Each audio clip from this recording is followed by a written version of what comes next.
लाडकीचे एकाच घरात 3 लाभार्थी। संभाजीनगरात तब्बल 84,000 अर्ज। लाखो लाडकींचं टेन्शन वाढलं। राज्य सरकारच्या आर्थिक व्यवस्थेवर मोठा परिणाम करणाऱ्या लाडक्या बहीण योजनेच्या अर्जांची काटेकोर छाननी सध्या सुरू आहे। अपात्र लाडकींचे अर्ज जिल्हा प्रशासनाला प्राप्त झाले।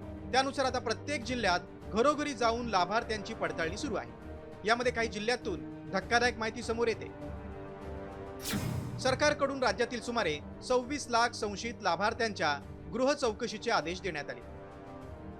त्यानुसार संभाजीनगर जिल्ह्यात 1,04,000 अर्जांची अंगणवाडी सेविकांमार्फत पडताळणी सुरू आहे। यामध्ये तब्बल 84,000 अर्ज एकाच घरातील 3 किंवा अधिक महिलांचे असल्याचं समोर आलंय।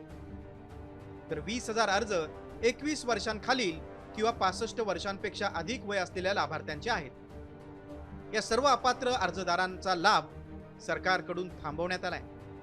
लाडकी बहीण योजनेअंतर्गत जिल्ह्यामध्ये काही महिला भगिनींनी अपात्र असताना लाभ घेतल्याची शंका आल्या कारणाने जिल्ह्यातील काही लाभार्थ्यांची तपासणी करण्यासंदर्भातल्या सूचना विभागाला आल्या होत्या असं त्यांनी सांगितलं आणि त्या दृष्टिकोनातून ग्रामीण स्तरावर सध्या तपासणीचं काम चालू आहे।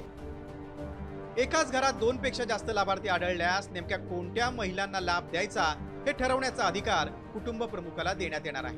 त्यामुळे अनेक कुटुंबात महाभारत सुरू झालंय। अंगणवाडी सेविकांनीही यावरून आपली कैफियत मांडली।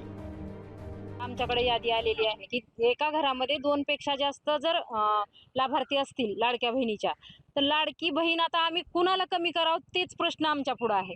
महत्त्वाची गोष्ट म्हणजे त्यांच्या घरामध्ये पण भांडण पेटलेलं आहे आणि आम्ही त्यांना कमी केलं म्हणून त्यांचा रोष आमच्यावर आहे। आता आम्हाला असं झालेलं आहे की ड्युटी करावी का नाही हा प्रश्न आमच्या पुढे तोंड वासून उभा केलेला आहे। गेल्या 3 महिन्यात 435 महिलांनी स्वतःहून लाडकी बहीण योजनेचा लाभ न घेण्याचे अर्ज सादर केले। या योजनेची वर्षपूर्ती होत असतानाच सुरू असलेल्या पडताळणीमुळे लाखो बहिणी अपात्र ठरण्याचा अंदाज आहे। त्यामुळे सरकारच्या तिजोरीवरचा भारी कमी होणार आहे हे निश्चित। ब्युरो रिपोर्ट, साम टीव्ही।